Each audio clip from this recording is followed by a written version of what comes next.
السلام علیکم ورحمۃ اللہ وبرکاتہ۔ یا مد کب بنتی ہے؟ جب زیر والے حرف کے بعد یا آئے تو اس یا کو یا مد کہتے ہیں۔ مثال کے طور پر یہاں پہ کچھ ایگزامپلز دی ہوئی ہے۔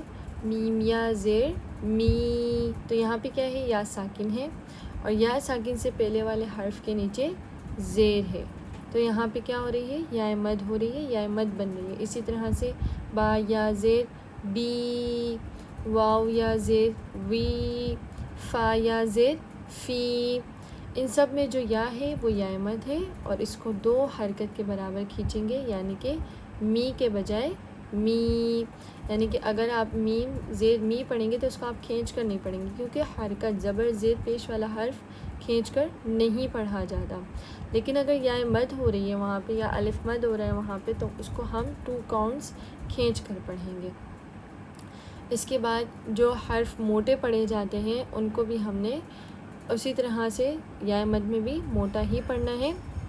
ان حروف کے بعد جو یا مد آئے اس کی صرف بھی ان حروف کے جیسی ہوگی۔ دیکھیں ایک چیز یاد رکھیں کہ یا کو آپ نے ہیوی نہیں پڑھنا۔ اگر الف مدہ میں ہم نے کیا کیا تھا کہ الف مد کو بھی ہم موٹا پڑھ رہے تھے، کیونکہ الف کی خود کی اپنی کوئی صفت نہیں ہوتی ہے، ٹھیک ہے، اسی لیے وہ اپنے سے پچھلے والے حرف کے صفت کے مطابق پڑھا جاتا ہے۔ لیکن یہاں پہ یا اور واو انشاءاللہ آگے آئے گا، تو یہاں پہ یا ہے، یا کی اپنی صفت ہوتی ہے، یا باریک پڑھا جاتا ہے، تو یا مد جہاں پر بھی ہوگا تو یا مد کرتے وقت آپ نے اس یا کو باریک پڑھنا ہے، جیسے صوت یا زیر سوئی، ٹھیک ہے، سوئی نہیں ہونا چاہیے وہ، ٹھیک ہے، کیا ہونا ہے؟ سوئی، یا کو آپ نے باریک ہی ادا کرنا ہے۔ اسی طرح سے ضی، قی، غی، قی، غی، خی، باریک حروف کے ساتھ فی، لی، بنی،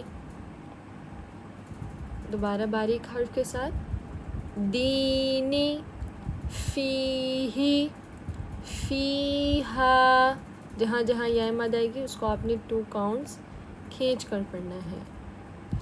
موٹے اور اونچے حروف کے ساتھ قیل، اخیہ، بالغیہ۔ نیکسٹ بہت موٹے اور اونچے حروف کے ساتھ صراطی، حافظین، نصیبک۔ یا مد کو کتنا کھینچیں گے؟ 1 حرکت، 2 حرکت، 3 حرکت، 2 حرکت، یعنی کہ 2 کاؤنٹس کے برابر آپ نے یا مد کو کھینچنا ہے۔ فی دین اللہ میں کتنے مد ہے؟ 1 2 3، 3 مد ہے، فی میں 1 مد ہے، پھر دینی میں 1 مد ہے، پھر اللہ میں 1 مد ہے، ٹھیک ہے، تو اس لیے یہاں پہ 3 مد ہو رہے ہیں۔ سبحانک اللہم و بحمدک، نشہد ان لا الہ الا انت، ونستغفرک ونتوب الیک۔ السلام علیکم ورحمۃ اللہ۔